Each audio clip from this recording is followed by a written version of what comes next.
నమస్తే, welcome to good health. Disc, మెడ నొప్పి, వెన్ను నొప్పి, నడుము నొప్పితో బాధపడుతున్నారా? వీటికి శస్త్రచికిత్స ఒకటే మార్గమా?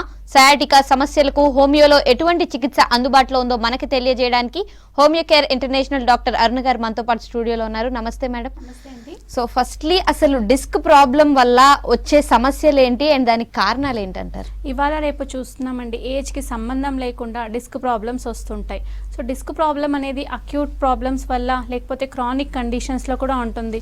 ఇది వరకు మనం చేసే work professions, life style, sedentary habit, long టర్మ్గా కంప్యూటర్ ముందు ఉండడం వల్ల నెక్ పెయిన్, బ్యాక్ పెయిన్, కాలు గుంజడం ఇలాంటివి మనం చూస్తూ ఉంటాం. బేసిక్గా డిస్క్ ప్రాబ్లమ్స్ అనేవి మనం cervical spondylitis, lumbar spondylitis, disc bulge, disc prolapse, sciatica ఇలాంటి కండిషన్స్ మనం చూస్తూ ఉంటాం. సో ఈ డిస్క్ ప్రాబ్లమ్స్ న్యూట్రిషనల్ డెఫిషియన్సీ వల్ల కావచ్చు, చిన్నతనంలో హిస్టరీ ఆఫ్ ఇంజురీ వల్ల కావచ్చు, ఏజ్ పైపడే కొద్ది డీజనరేషన్ అంటే అరుగుదల వల్ల కావచ్చు. ఈ సమస్యలు మనం ఎక్కువగా చూస్తూ ఉంటామండి. అండ్ లంబార్ స్పాండిలోసిస్ అంటే ఏంటి అండ్ దానికి కారణం మెయిన్గా ఏంటంటారు? సో బేసిక్గా లంబార్ స్పాండిలైటిస్ అనేది మనం మన నడుము దగ్గర ఉన్న డిస్క్ ప్రాబ్లమ్స్, డిస్క్ బల్జ్ అవ్వడం వల్ల అక్కడ ఎముకలు అనేది అరిగిపోతూ ఉంటాయండి. సో ఇది ఏజ్కి సంబంధం లేకుండా ఒకప్పుడు 30-40 ఇలాంటి వాళ్ళలో చూసేవారం. ఇప్పుడు కంప్యూటర్ ఎక్కువగా యూజ్ చేసేవారం, లాంగ్ టర్మ్ ఫోన్ యూజ్ చేయడం వల్ల ఈ ప్రాబ్లమ్స్ ఎక్కువగా ఉంటుంది. హిస్టరీ ఆఫ్ ఇంజురీ ఇవి ఎక్కువగా ఉండడం వల్ల అక్కడ మనకు ఎముక అనేది అరగడం స్టార్ట్ అవుతుందండి. సో L1 నుంచి L5 బోన్ దగ్గర మనకు ఉన్న డిస్క్ అనేది అరగడం వల్ల కావచ్చు, లేకపోతే నరం పట్టేయడం వల్ల కావచ్చు. ఈ లంబార్ స్పాండిలైటిస్ మనం ఎక్స్రే త్రూ తెలుసుకోవచ్చండి. అండ్ అంటే స్టార్టింగ్ లోనే ఈ లంబార్ స్పాండిలైటిస్ ని కనుక్కోవడానికి సిమ్టమ్స్ ఎలా ఉంటాయి అండ్ ముందే గుర్తిస్తే దీన్ని కంప్లీట్ గా క్యూర్ చేసుకోవచ్చు అంటారు? ఓకే, ఇవాళ రేపు మనం చాలా మందిలో చూస్తుంటామండి. కంటిన్యూస్గా వర్క్ చేసే వాళ్ళు కావచ్చు, కంటిన్యూస్గా కూర్చునే వాళ్ళు కావచ్చు, నడుము నొప్పి అని చెప్తూ ఉంటారు, కాలు గుంజడం, తిమ్మిళ్ళు రావడం, మొద్దుబారిపోవడం ఇలాంటి సిమ్టమ్స్ ఎక్కువగా చెప్తూ ఉంటారండి. సో ఈ సిమ్టమ్స్ న్యూట్రిషనల్ డెఫిషియన్సీ వల్ల కావచ్చు, వర్క్ లోడ్ ఎక్కువ ఉండడం వల్ల కావచ్చు, లేకపోతే సెడెంటరీ లైఫ్ స్టైల్ వల్ల కావచ్చు. సో ఈ nutritional deficiency like calcium deficiency, vitamin D deficiency, vitamin B12 deficiency వల్ల కూడా నడుము నొప్పి, మెయిన్గా నడుము నొప్పిలో కూడా మనకు కండరాల నొప్పులు, ఎముకల నొప్పులు, నరాల నొప్పులు మనం డిఫరెన్షియేట్ చేసుకోవచ్చు. సో వీటిలో ఏ ఒక్క డెఫిషియన్సీ ఉన్నా కూడా మనకు బ్యాక్ పెయిన్ అనేది స్టార్ట్ అవుతుంది. సో ఇనీషియల్ స్టేజెస్లోనే మనకి నొప్పి, మనం దీనికి కరెక్ట్గా ట్రీట్మెంట్ తీసుకుంటే నొప్పి తగ్గే అవకాశం ఉంటుంది. పోను పోను ఈ నొప్పి కంటిన్యూగా ఉండడం వల్ల, వర్క్ లోడ్ అలానే ఉండడం వల్ల మనకేమవుతుంది అంటే స్లోగా ఏజ్తో పాటు డీజనరేషన్ అంటే అరుగుదల స్టార్ట్ అవుతుంది. ఎముకల మధ్యలో ఉన్న డిస్క్ అనేది అరగడం వల్ల కావచ్చు, డిస్క్ బల్జ్ అవ్వడం వల్ల కావచ్చు, ఈ కంటిన్యూటీ, సివియారిటీ, ఇంటెన్సిటీ పెరగడం స్టార్ట్ అవుతుందండి. అండ్ సర్వైకల్ స్పాండిలైటిస్ అంటే ఏంటి అండ్ దానికి రీజన్స్ ఏంటంటే? సో బేసిక్గా ఏంటంటే సర్వైకల్ స్పాండిలైటిస్ అనేది మనకు నెక్ దగ్గర ఉన్న బోన్స్ అనేది అరగడం వల్ల అవుతుందండి. సో మన వెన్నెముక 33 స్పైనల్ బోన్స్తో ఫామ్ అవుతుంది. C1 నుంచి C7 cervical bones, transverse bone అంటే రిబ్ వెనక బోన్స్ వచ్చేసి T1 నుంచి T12, లంబార్ బోన్స్ వచ్చేసి L1 నుంచి L5, సర్వైకల్ బోన్ సో సేక్రమ్ అనేది S1 నుంచి S5. ఈ 33 స్పైనల్ బోన్స్లో C1 నుంచి C7 బోన్స్ దగ్గర ఏ ఒక్కటి అరగడం వల్ల కావచ్చు సర్వైకల్ స్పాండిలైటిస్ వచ్చే అవకాశం ఉంటుంది. సో సర్వైకల్ స్పాండిలైటిస్ ఉన్న వాళ్ళకు నెక్ పెయిన్, స్టిఫ్నెస్, తిమ్మిళ్ళు రావడం, చేతులు అనేవి గుంజడం ఇలాంటి సిమ్టమ్స్ మనం తరచూ చూస్తుంటాం. ఎస్పెషలీ సాఫ్ట్వేర్ వాళ్ళు, కంటిన్యూగా కూర్చొని ఉండే వాళ్ళు ఈ ప్రాబ్లమ్స్ ఎక్కువగా ఎదుర్కొంటుంటారండి. అండ్ మెడ నొప్పి, నడుము నొప్పి ఇలాంటి చాలా కామన్గా ఉండే సిమ్టమ్స్ అందరికీ. ఇవి స్పాండిలైటిసే అనే దానికి డిఫరెన్షియేషన్ ఎలా చేయొచ్చు అంటారు? సో కండిషన్ అనేది అక్యూట్ కండిషన్స్, క్రానిక్ కండిషన్స్లో ఉంటుందండి. ఫస్ట్ క్రానిక్గా ప్రాబ్లమ్ స్టార్ట్ అవ్వడం రీజన్ మనం ఫస్ట్ పట్టించుకోకపోవడం. సో చాలామంది నెక్ పెయిన్ అనేది కంటిన్యూగా వస్తూ ఉంటుంది, వర్క్ పెరగడం వల్ల కావచ్చు, కొందరికి నిద్రలో నెక్ పెయిన్ వస్తూ ఉంటుంది, పిల్లో ఎక్కువగా పెట్టుకోవడం వల్ల కావచ్చు, స్టిఫ్నెస్ ఎక్కువ ఉండడం వల్ల కావచ్చు, బెడ్ పోస్చర్ ప్రాపర్గా లేకపోవడం వల్ల కావచ్చు. ఫస్ట్ పెయిన్ ఇంటెన్సిటీ, సివియారిటీ కాస్త తక్కువగానే ఉంటుంది. దాన్ని నెగ్లెక్ట్ చేయడం వల్ల పెయిన్ అండ్ ఇంటెన్సిటీ పెరిగే అవకాశం ఎక్కువగా ఉంటుందండి. సో ఫస్ట్ ఇనీషియల్ స్టేజెస్లో ఉన్నప్పుడే మనం పెయిన్ కనుక్కొని దానికి తగ్గట్టు న్యూట్రిషనల్ డెఫిషియన్సీ వల్ల వస్తుందా లేకపోతే అరుగుదల వల్ల వస్తుందా అనేది మనం ఎక్స్రేతో తెలుసుకోవచ్చండి. ఓకే మ్యామ్, కాలర్ ఉన్నారు శ్రీనివాస్ గారు యాదాద్రి నుంచి. నమస్తే అండి. ఓకే, మీ ప్రాబ్లం చెప్పండి మేడంతో. హలో అండి. మేడం నమస్కారం. మేడం నమస్తే. ఏం లేదు మేడం, కూర్చుంటే ఇట్లా నరాలు మొత్తం ఇట్లా గట్టిగా అయిపోయి అరికాళ్ళ ఇట్లా మంటలు, చేతుల తిమ్మిరి లాగా వస్తున్నాయి మేడం. ఎప్పటి నుంచి ఉందండి మీకు? 1 మంత్ నుంచి అవుతుంది మేడం. ఎప్పటి నుంచి అండి? 1 మంత్ అవుతుంది మేడం. ఓకే, ఏం చేస్తూ ఉంటారు మీరు?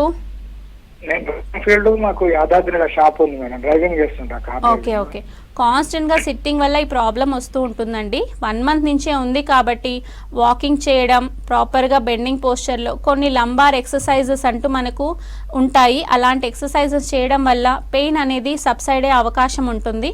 అప్పటికి కూడా మీకు పెయిన్ తగ్గకపోతే దగ్గరలో మీరు ఎక్స్రే సెంటర్కి వెళ్ళి ఎక్స్రే చేయించండి. ఏదైనా ప్రాబ్లం ఉన్నప్పటికీ మీరు హోమియోకేర్ ఇంటర్నేషనల్ విజిట్ అయితే ఖచ్చితంగా వాళ్ళు సొల్యూషన్ ఇస్తారు.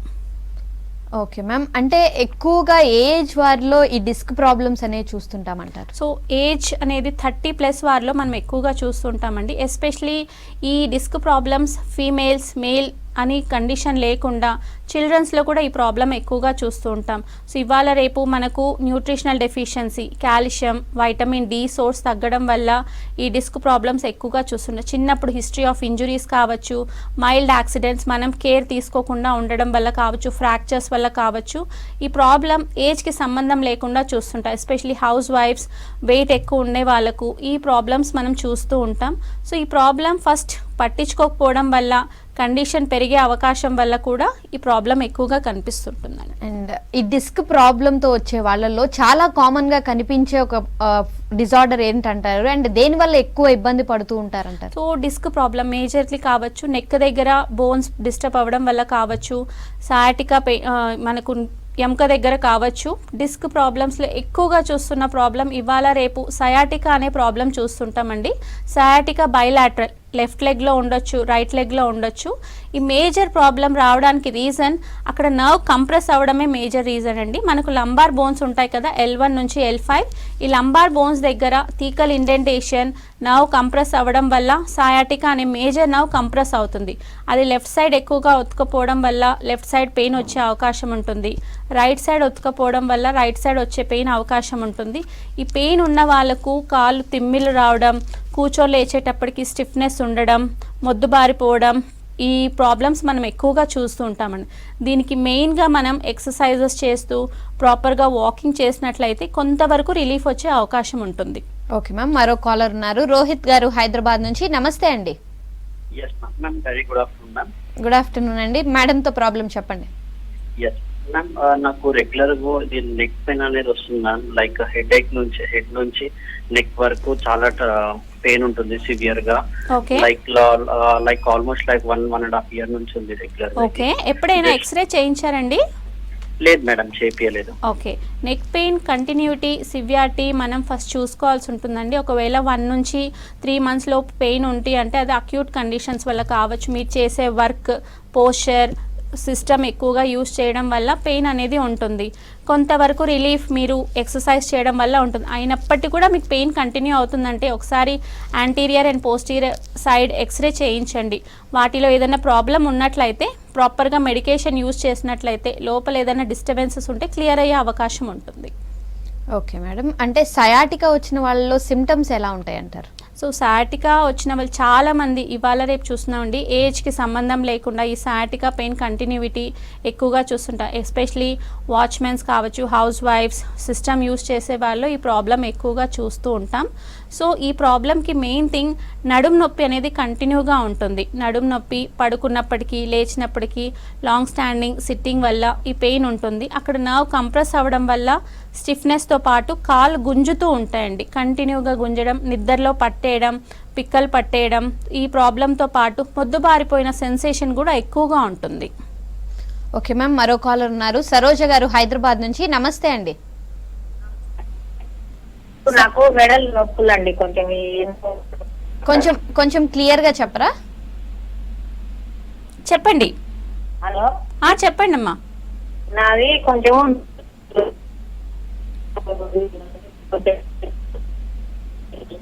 పాదాలు. ఒక్కసారి క్లియర్ గా చెప్పరా, సిగ్నల్ లేదు, కట్ అయిపోయింది. హలో, చెప్పండి అమ్మా. అదే నాకు దాన్ని ఏమంటారు, స్పాండిలైటిస్ ఉందా? ఓకే, ఎప్పటి నుంచి ఉందండి? ఒక చెప్పు, మాట్లాడు. అది వచ్చి ఒక 3 నెలలు అవుతుందండి. నేను ఫిజియోథెరపీకి వెళ్ళిన ఓకే. తర్వాత డ్రాప్స్ అది టాబ్లెట్లు కూడా వాడుతున్నా. నడుము నొప్పి బాగా ఉంటుందండి? నడుము నొప్పి తక్కువ అండి, మెడ నొప్పులు ఎక్కువ ఉంటాయి. ఓకే. హౌస్ వైఫా మీరు? అవునండి. ఓకే. సో సర్వైకల్ స్పాండిలైటిస్కి మెయిన్ రీజన్ అండి ప్రాపర్ ఎక్సర్సైజ్ లేకపోవడం వల్ల లోపల ఎముకలు డిస్టర్బ్ అయ్యి డిస్క్ అనేది డిస్టర్బ్ అవుతూ ఉంటుంది. దీనికి ఫిజియోథెరపీ అనేది పూర్తి పరిష్కారం కాదు. ఫిజియోథెరపీ అనేది మనకు హీట్ థెరపీ, కూల్ థెరపీ ఇస్తారు. దానివల్ల లోపల కంప్రెషన్ అనేది కొంతవరకు రెడ్యూస్ అయ్యే అవకాశం ఉంటుంది. అండ్ మనం ఇంగ్లీష్ మెడిసిన్స్ వాడడం వల్ల, కంటిన్యూగా పెయిన్ కిల్లర్స్ యూస్ చేయడం వల్ల ప్రాబ్లమ్స్, వేరే సైడ్ ఎఫెక్ట్స్ వచ్చే అవకాశం ఉంటుంది. దీనికి ఫస్ట్ మీరు తీసుకునే జాగ్రత్తలు వెయిట్ పెరగకపోవడం, టైంకి బోన్ చేయడం అండ్ కొంతవరకు నెక్ ఎక్సర్సైజెస్ చేయడం ఈ రిలీఫ్ ఇస్తుంది. అయినప్పటికీ కూడా మీరు నెక్ బెల్ట్ యూస్ చేస్తే కొంతవరకు పెయిన్ తగ్గే అవకాశం ఉంటుంది. స్లీప్లో పిల్లో పోస్చర్ రెడ్యూస్ చేసుకొని కొంతవరకు స్ట్రైట్గా పడుకుంటే పెయిన్ తగ్గే అవకాశం ఉంటుంది. సో అలోపతి కంటే హోమియోపతి మెడిసిన్స్ యూజ్ చేసినట్లయితే మీకు రిలీఫ్ అనే దాంతోపాటు మళ్ళీ ఎప్పటికీ పెయిన్ కండిషన్ పెరగకుండా ఉంటుంది. ఓకే మ్యామ్, మరో కాలర్ ఉన్నారు, వరలక్ష్మి గారు వరంగల్ నుంచి. నమస్తే అండి. నమస్తే అండి. ఓకే, మీ ప్రాబ్లం చెప్పండి మేడం. మా హస్బెండ్ అండి సయాటికా ప్రాబ్లం ఉన్నదండి. చెప్పండి అమ్మా, ఎప్పటి నుంచి ఉంది? 3 years నుండి ఈ ప్రాబ్లం ఉందండి. హైదరాబాద్ లో ట్రీట్మెంట్ తీసుకున్నాము. ఇంజెక్షన్ ఇచ్చిందండి. ఓకే. ఇంజెక్షన్ 25,000 అయిందండి. ఆ ఇంజెక్షన్ ఇచ్చినాక 1-2 months లోనే మళ్ళీ అది పెయిన్ అదే రిపీట్ అయిందండి. ఓకే. సో మేజర్గా అండి సయాటికా పెయిన్ అనేది నడుము అరుగుదల వల్ల, నడుము దగ్గర ఉన్న ఎముకల అరుగుదల వల్ల వస్తుంది. అక్కడ డిస్క్ బల్జ్ అవ్వడం వల్ల వస్తూ ఉంటుంది. అక్కడ సయాటికా నర్వ్ కంప్రెషన్ అంటే ఒత్తుకపోవడం వల్ల ఈ సమస్య వస్తుంది. మనం పెయిన్ కిల్లర్స్ యూజ్ చేసి అలోపతిక్ మెడిసిన్ యూజ్ చేయడం వల్ల పెయిన్ ఆ రోజుకి తగ్గుతుంది. ఇంకొక 2-3 days పెయిన్ అనేది సబ్సైడ్ అవుతుంది. కానీ ఆ నర్వ్ కంప్రెషన్ ఉన్నంత వరకు పెయిన్ కంటిన్యూగానే వస్తూ ఉంటుంది. అసలు నర్వ్ కంప్రెషన్ని మనం రెడ్యూస్ చేయాలి. అట్ ద సేమ్ టైం లోపల ఉన్న స్టిఫ్నెస్ని రెడ్యూస్ చేస్తే పెయిన్ మళ్ళీ ఎప్పటికీ ఉండదు. కానీ సయాటికా మనం ఇవాళ రేపు చూస్తున్నాం ఆక్యుపేషనల్ హెల్త్ ఇష్యూస్గా మనం చూస్తున్నాం. మనం చేసే వర్క్ కంటిన్యూస్గా స్టాండింగ్ కావచ్చు, సిట్టింగ్ వల్ల కూడా ఇది వస్తుంది. సో వర్క్ లోడ్ రెడ్యూస్ చేసుకొని కొంతవరకు రెస్ట్ తీసుకున్నట్లయితే మీకు ప్రాబ్లం బెటర్ అయ్యే అవకాశం ఉంటుంది. ఆ కంప్రెషన్ కంప్లీట్గా రెడ్యూస్ అవ్వాలి అంటే హోమియోపతి మెడిసిన్స్ యూజ్ చేయండి, డెఫినెట్గా మీకు ఇంప్రూవ్మెంట్ ఉంటుంది. ఓకే అండి, మరో కాలర్ ఉన్నారు, మల్లేష్ గౌడ్ గారు హైదరాబాద్ నుంచి. నమస్తే అండి. మల్లేష్ గౌడ్ గారు నమస్తే అండి. ఓకే, కాల్ కట్ అయిపోయినట్టుంది. అండ్ అంటే ఏ స్టేజ్ వరకు ఈ డిస్క్ ప్రాబ్లమ్స్ అనేవి హోమియోపతితో ట్రీట్ చేయగలుగుతారంటారు? సో డిస్క్ ప్రాబ్లమ్స్ అనేది అక్యూట్ కండిషన్స్, క్రానిక్ కండిషన్స్లో మనం ఉంటాయండి. So stage 1, stage 2, stage 3, stage 4లో మనం డివైడ్ చేసుకోవచ్చు. సో స్టేజ్ 1 చాలా మటుకు కాల్షియం, వైటమిన్ డి సోర్స్ తగ్గడం వల్ల, ఇవాళ రేపు మనం కాంపాక్ట్ ప్లేసెస్లో ఉండడం వల్ల ఆల్మోస్ట్ 90% పీపుల్లో విటమిన్ డి సోర్స్ తగ్గడం చూస్తూ ఉంటాం. సో ఈ విటమిన్ డి సోర్స్ తగ్గడం వల్ల స్లోగా మనకు నెక్ పెయిన్ కావచ్చు, బ్యాక్ పెయిన్ కావచ్చు, తిమ్మిలు రావడం ఇలాంటి సమస్యలు ఎక్కువగా చూస్తూ ఉంటాం. సో ఈ పెయిన్ కంటిన్యూగా ఉంటుంది అంటే మనం ఆ కంటిన్యూటీ బట్టి స్టేజ్ 2కి వెళ్ళడం స్టార్ట్ అవుతుంది. సో చాలామందికి నడుము దగ్గర వాపు వస్తుంది, అరికాలు మంటలు, నొప్పి ఇలాంటి కండిషన్స్లో కూడా మనం చూస్తూ ఉంటాం. సో స్టేజ్ 3లో వచ్చేసి నడుము నొప్పితో పాటు సివియారిటీ, ఇంటెన్సిటీ ఎక్కువగా ఉంటుందండి. సో ఇలాంటి వాటికి మనం హోమియోపతి మెడిసిన్స్ యూజ్ చేస్తే సిమ్టమాటిక్ రిలీఫ్ ఇస్తూ కొంతవరకు యూజ్ అనేది ఉంటుంది. స్టేజ్ 4 కంప్లీట్గా ప్రొలాప్స్ అయిపోతుంది. సో ఇలాంటి వారు కంపల్సరీ సర్జరీ ఆప్షన్ తీసుకుంటే బెటర్గా ఉంటుందండి. ఓకే మ్యామ్, కాలర్ ఉన్నారు, మల్లేష్ గౌడ్ గారు. నమస్తే అండి. నమస్తే మేడం. ఓకే, మీ ప్రాబ్లం చెప్పండి మేడం. మేడం, నాకు ఈ మెడ నుండి చెవి వరకు నొప్పిలేస్తుంది మేడం అప్పుడప్పుడు. ఎప్పటి నుంచి ఉందండి? ఒక 2 years నుంచి అట్లా అప్పుడప్పుడు సడన్ గా పెయిన్ వస్తున్నది. కొంచెం ఒక 1 day అట్లా ఉండి తగ్గిపోతున్నది మేడం. ఓకే, మెడిసిన్ ఏమైనా వాడుతున్నారా? ఇంకేం మాట్లాడట్లేదు మేడం. ఏం చేస్తుంటారు మీరు? మేము private employee madam. Okay. So మీ నెక్ పెయిన్కి మేజర్గా అరుగుదల వల్ల ఉండొచ్చు, న్యూట్రిషనల్ డెఫిషియన్సీ వల్ల కూడా ఉండొచ్చు. మీరు ఒకసారి కాల్షియం, వైటమిన్ డి టెస్టులు చేయించండి. వాటిలో ఏదైనా ప్రాబ్లం ఉన్నట్లయితే వాటికి తగ్గట్టుగా మెడిసిన్స్ తీసుకోండి. ఒకవేళ అవి నార్మల్గా ఉన్నట్లయితే ఎక్సర్సైజ్, మీ లైఫ్ స్టైల్ మార్చుకోగలిగితే పెయిన్ అనేది ఎప్పటికీ రాకుండా ఉంటుంది. ఓకే మ్యామ్, మరో కాలర్ ఉన్నారు, కోటేశ్వరరావు గారు రేపల్లె నుంచి. నమస్తే అండి. నమస్తే మేడం. ఓకే, మీ ప్రాబ్లం చెప్పండి మేడం. చెప్పండి. చెప్పండి సార్. టీవీ వాల్యూమ్ తగ్గించి ఫోన్ లో మేడం మాట్లాడరా? నమస్కారం మేడం. మేడం అది నడుము నొప్పి బాగా వస్తుంది మేడం. ఎప్పటి నుంచి మేడం ఉందండి? నడుము నొప్పి బాగా వస్తుంది. ఎప్పటి నుంచి ఉంది మీకు నడుము నొప్పి? మాకు 1.5 year అవుతుంది మేడం. ఓకే, ఏం చేస్తూ ఉంటారు మీరు? 1.5 year నుంచి ఎక్కువ వస్తుంది మేడం. టీవీ వాల్యూమ్ తగ్గించి మీరు ఫోన్ లో మాట్లాడరా? ప్రస్తుతానికి అగ్రికల్చర్ చేస్తున్నా మేడం. ఇది వరకు స్కూల్ టీచర్ మేడం నేను. ఓకే, మీకున్న కండిషన్ లంబార్ స్పాండిలైటిస్ ఉండొచ్చు, డిస్క్ ప్రాబ్లం ఉండొచ్చు, అక్కడ నర్వ్ అనేది కంప్రెస్ అవ్వడం వల్ల కూడా మీకు పెయిన్ వస్తూ ఉండొచ్చండి. సో ఎక్స్రేలో మనం చేయించుకున్నట్లయితే కంటిన్యూగా తెలుస్తుంది.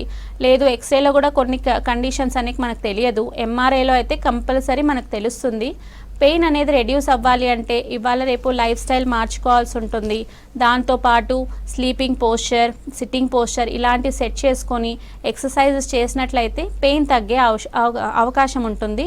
ఒకవేళ పెయిన్ క్రానిక్గా వస్తున్నట్లయితే దానికి కండిషనల్గా మనం మెడిసిన్ యూజ్ చేసినట్లయితే కంపల్సరీ రెడ్యూస్ అవుతుంది. ఓకే మ్యామ్, మరో కాలర్ ఉన్నారు, రవి గారు నిజామాబాద్ నుంచి. నమస్తే అండి. నమస్కారం. ఓకే, మీ ప్రాబ్లం చెప్పండి మేడంతో. యాక్చువల్ గా మా ఫాదర్ కి డిస్క్ ఆపరేషన్ అయింది, L4 L5. ఓకే, బట్ తనకి ప్రాబ్లం ఏంటంటే యూరిన్ సెన్సేషన్ ప్రాబ్లం ఉంది. ఓకే, దానికి యాక్చువల్ గా అవాయిడింగ్ ట్రయల్స్ చేయమన్నారు డాక్టర్. సో రీసెంట్ గా పైప్ రిమూవ్ చేశాను, కానీ లైక్ ఏంటంటే యూరిన్ వచ్చినప్పుడు స్టమక్ పెయిన్ అవుతుంది అంటున్నారు. ఓకే, సో దానికి ఏమన్నా వాక్ చేయగలుగుతున్నారండి? విత్ స్టాండ్ వాక్ చేయగలుగుతాం. ఓకే, సో బేసిక్గా ఏంటంటే లామినెక్టమీ ఆపరేషన్ అయిన తర్వాత కొద్ది రోజులు మైల్డ్గా లైట్గా కాంప్లికేషన్స్ అనేవి ఉంటాయండి. సో నర్వ్ డిస్క్ రిమూవ్ చేయడం వల్ల డిస్క్ సెట్ అవ్వడానికి కొంతవరకు టైం పట్టే అవకాశం ఉంటుంది. దానివల్ల నర్వ్ అనేది కంప్రెస్ అవ్వడం వల్ల యూరినరీ బ్లాడర్కి సంబంధించిన రెక్టల్ వేజల్స్ అనేవి డిస్టర్బ్ అవుతూ ఉంటాయి. సో ఈ ప్రాబ్లం కొంతవరకు వెయిట్ చేయండి. సమస్య అప్పటికీ ఉన్నట్లయితే దగ్గరలో మీ డాక్టర్ని కన్సల్ట్ అవ్వండి, ఖచ్చితంగా వాళ్ళు హెల్ప్ చేస్తారు మీకు. ఓకే మ్యామ్, అంటే సయాటికా లాంటి కండిషన్స్ని కనుక అంటే నెగ్లెక్ట్ చేసి ట్రీట్ చేయకుండా వదిలేస్తే ఎటువంటి కాంప్లికేషన్స్ వస్తాయి అంటారు ఫర్దర్గా? సో బేసిక్గా అండి సయాటికా అనేది మన లైఫ్ స్టైల్ డిజార్డర్ అని కూడా చెప్పుకోవచ్చు. మన లైఫ్ స్టైల్ సెట్ చేసుకొని దానికి అనుగుణంగా మనం ప్రాబ్లం మెయింటైన్ చేసుకున్నట్లయితే సయాటికా మనం డిస్టర్బ్ చేయదు. ఈ సయాటికా అనేది ఎస్పెషలీ వింటర్ సీజన్స్లో ప్రాబ్లంగా క్రియేట్ చేస్తూ ఉంటుంది. ఈ ప్రాబ్లం మనం నెగ్లెక్ట్ చేసినట్లయితే చాలా మటుకు కంపల్సరీ నెక్ దగ్గర ఉన్న నరం కావచ్చు, బ్యాక్ దగ్గర ఉన్న నరం కావచ్చు, కంప్లీట్గా మొద్దుబారిపోయే అవకాశం ఎక్కువగా ఉంటుంది. సో ఇలాంటి వారికి సెన్సేషన్ వచ్చే అవకాశం ఉంటుంది. సో వీళ్ళు లాస్ట్ స్టేజెస్లో ఒక్కొక్కసారి పారాలిసిస్ వచ్చే అవకాశం కూడా ఉంటుందండి. అండ్ బీపీ, షుగర్ లాంటి కండిషన్స్ ఉన్న వాళ్ళల్లో ఈ డిస్క్ ప్రాబ్లమ్స్ కానీ సయాటికా కానీ రావడానికి ఎంత ఛాన్సెస్ ఉంటాయి అంటారు, అండ్ దాని ఇంపాక్ట్ ఎలా ఉంటుందంటారు? బీపీ, షుగర్ అనేది లైఫ్ స్టైల్ డిజార్డర్స్ అండి. సో వీళ్ళు ప్రాపర్గా డైట్ మెయింటైన్ చేయకపోవడం వల్ల కావచ్చు, ఓవర్ వెయిట్ ఉండడం వల్ల కావచ్చు, ఈ ప్రాబ్లం అనేది 30 to 80% ఏజ్ పరంగా అయితే 60% వరకు మనకు నడుము నొప్పి, వీపు నొప్పి, దాంతోపాటు నెక్ పెయిన్ వచ్చే అవకాశం ఎక్కువగా ఉంటుంది. ప్రతి ఒక్కరిలో 40+ తర్వాత డీజనరేషన్ అనేది స్టార్ట్ అవుతుంది. కొందరికి ముందుగా స్టార్ట్ అవుతుంది, కొందరికి వెనుకగా స్టార్ట్ అవుతుంది. సో డీజనరేషన్ స్టార్ట్ అయ్యే కొద్దీ కంప్రెషన్ పెరగచ్చు, కంప్రెషన్ తగ్గచ్చు. షుగర్ ఉన్న వాళ్ళకి కాస్త నొప్పి ఎక్కువగా తెలుస్తుంది. వాళ్ళ sensitivity of nerves, peripheral neuritis ఉంటుంది కాబట్టి వాళ్ళకి కొంచెం ముందుగా తెలిసే అవకాశం ఉంటుంది. సో ఇలాంటి వారు సిమ్టమాటిక్గా ట్రీట్మెంట్ తీసుకున్నట్లయితే వాళ్ళకి బెటర్ ఉంటుందండి. ఓకే మ్యామ్, మరో కాలర్ ఉన్నారు, మనా సాహెబ్ గారు సూర్యాపేట నుంచి. నమస్తే అండి. నమస్తే మేడం. ఓకే, మీ ప్రాబ్లం చెప్పండి మేడంతో. నా ప్రాబ్లం డిస్క్ ప్రాబ్లం మేడం. ఎప్పటి నుంచి ఉందండి?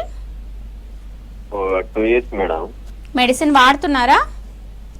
మెడిసిన్ ఏం వాడట్లేదు మేడం. ఓకే, ఎక్సర్సైజెస్ ఏమైనా చేస్తున్నారండి? చేస్తున్నా మేడం. ఓకే, సో డిస్క్ ప్రాబ్లంకి మెయిన్ రీజన్ అండి సెడెంటరీ లైఫ్ స్టైల్, వాకింగ్ ప్రాపర్గా చేయకపోవడం వల్ల, సెడెంటరీ ప్రాబ్లం, ఈ మేజర్గా డైట్, వెయిట్ ఇలాంటి కండిషన్స్ వల్ల వస్తుంటుందండి. డిస్క్ బల్జ్ అంటే ఎముకకి మధ్యలో ఉన్న సాఫ్ట్ కుషనీ మెటీరియల్ అరగడం వల్ల కావచ్చు, బల్జ్ అవ్వడం వల్ల కావచ్చు, డిస్క్ ఇష్యూస్ మనం ఎక్కువగా చూస్తూ ఉంటాం. ఇలాంటి వారు ఎక్సర్సైజ్తో పాటు లైఫ్ స్టైల్ మార్చుకొని వెయిట్ పెరగకుండా ఉన్నట్లయితే కొంతవరకు రిలీఫ్ వచ్చే అవకాశం ఉంటుంది. అయినప్పటికీ కూడా లోపల నర్వ్ కంప్రెషన్ ఉన్నట్లయితే డెఫినెట్గా సిమ్టమాటిక్గా హోమియోపతి మెడిసిన్ యూస్ చేసినట్లయితే వాళ్ళకు డిస్క్ ఇంకా ఫర్దర్గా అరగకుండా కంప్రెషన్ అయిన నర్వ్ రిలీఫ్ అయ్యే అవకాశం ఉంటుంది. ఓకే మ్యామ్, అంటే విగరస్గా వర్కౌట్స్ చేసే వాళ్ళల్లో ఈ డిస్క్ మీద ఎలాంటి ఇంపాక్ట్ ఉంటుందంటారు, అండ్ ప్రాబ్లమ్స్ రావడానికి ఎంతవరకు ఛాన్స్ ఉంటుందంటారు? ఓకే, సో వెయిట్ బట్టి మనం చేసే ఎక్సర్సైజెస్ కావట్లు జిమ్లో చాలామంది విగరస్గా వెయిట్స్ లిఫ్ట్ చేస్తూ ఉంటారండి. అండ్ సడన్గా బెండింగ్, జర్కింగ్ మూమెంట్స్ ఇలాంటివి ఎక్కువగా ఇస్తుంటారండి. సడన్గా వీళ్ళకు ఒక్కొక్కసారి నడుం పట్టేస్తుంది. సో ఆ నడుం పట్టేయడం వల్ల లోపల నరం అనేది కంప్రెస్ అవుతూ ఉంటుంది. సో ఇలాంటి వారు వెయిట్ ఎక్కువగా లిఫ్ట్ చేయకపోవడం వల్ల 30 to 40% ఈ ప్రాబ్లమ్స్ ఇనీషియల్ ఫేజెస్లోనే డిటెక్ట్ అవుతాయి.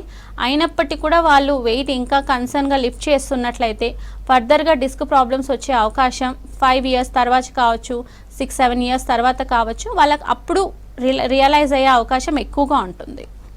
ఓకే మ్యామ్, అంటే చిన్న ఏజ్లోనే ఈ స్పాండిలైటిస్ ఇలాంటి కండిషన్స్ వచ్చిన వాళ్ళకి హోమియోపతిలో కంప్లీట్గా అంటే మళ్ళీ వాళ్ళు నార్మల్గా అయిపోయేలాంటి ట్రీట్మెంట్ ఉంటుందంటారు? ఎస్, చాలా మటుకు ఉంటుందండి. 16s నుంచి 30s ఏజ్ వరకు ఒకవేళ ఇంజరీ అయ్యుండి, ఒకవేళ నర్వ్ కంప్రెస్ సివియర్గా ఉన్న వాళ్ళల్లో ఈ ప్రాబ్లం అనేది డిస్క్ ప్రాబ్లమ్స్ ఎక్కువగా మనం చూస్తూ ఉంటాం. ఇలాంటి వారికి సిమ్టమాటిక్ రిలీఫ్ ఫస్ట్ ఇవ్వాల్సి ఉంటుందండి. సో పెయిన్, తిమ్మిర్లు, ఈ మొద్దుబారిపోయిన సెన్సేషన్ ఇలాంటివి రెడ్యూస్ చేసుకుంటూ కాస్త నర్వ్ కంప్రెస్ అయింది మనం రిలీఫ్ చేయొచ్చు.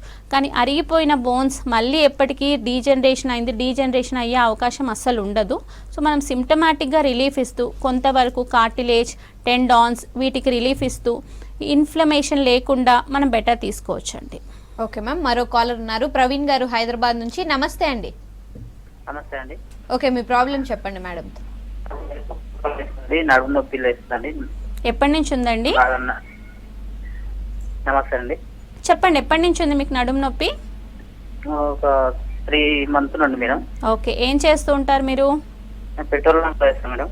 ఓకే, బేసిక్గా ఏంటంటే నడుము నొప్పి న్యూట్రిషనల్ డెఫిషియన్సీ వల్ల ప్రాబ్లం పెరుగుతూ ఉంటుంది. లేదు అంటే మనం చేసే వర్క్ పోస్చర్ వల్ల కావచ్చు, లాస్ట్కి అరుగుదల వల్ల కూడా కావచ్చు. ఫస్ట్ అయితే మీరు తీసుకునే ఫుడ్లో న్యూట్రిషన్ ఎక్కువగా ఇంపార్టెంట్ ఇస్తూ వాకింగ్, మెట్లెక్కడం దిగడం ఇలాంటివి ఎగ్జర్ట్ అయ్యే థింగ్స్ రెడ్యూస్ చేసి కొంతవరకు నార్మల్గా లైఫ్ లీడ్ చేయడానికి ట్రై చేయండి.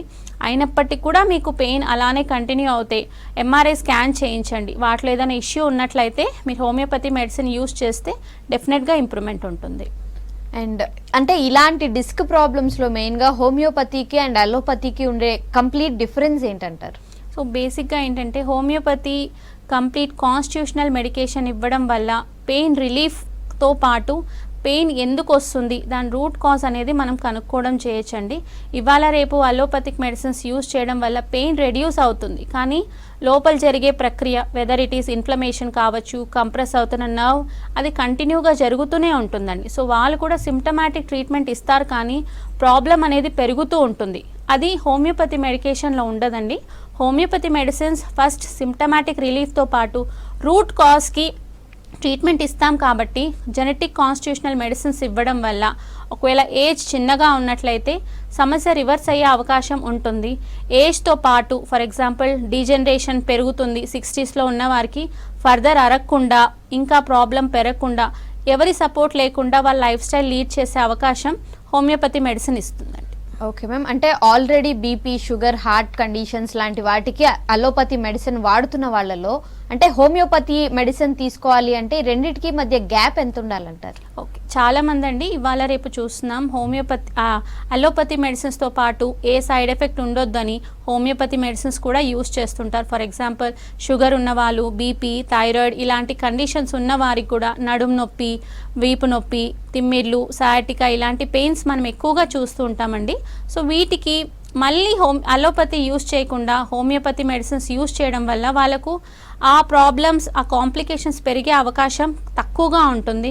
At the same time similarities అనేవి రెడ్యూస్ అవుతుంది. ఈవెన్ అలోపతి మెడిసిన్స్ షుగర్కి, థైరాయిడ్కి వాడడం వల్ల మైన్యూట్ నుంచి గ్యాస్ట్రైటిస్ కంప్లైంట్స్, పొట్టొబ్బడం ఇలాంటి సమస్యలు ఎక్కువగా చూస్తున్నాం. సో ఒక హాఫ్ అన్ అవర్ గ్యాప్ ఇచ్చి అలోపతి మెడిసిన్స్కి హోమియోపతి మెడిసిన్స్ యూజ్ చేసినట్లయితే ఖచ్చితంగా వాళ్ళకు గ్యాస్ సైడ్ ఎఫెక్ట్స్ అనేవి ఏవీ లేకుండా ఉంటాయి. ఓవరాల్గా అంటే ఎటువంటి లైఫ్ స్టైల్ చేంజెస్తో డిస్క్ అనేది హెల్దీగా ఉంటుందంటారు?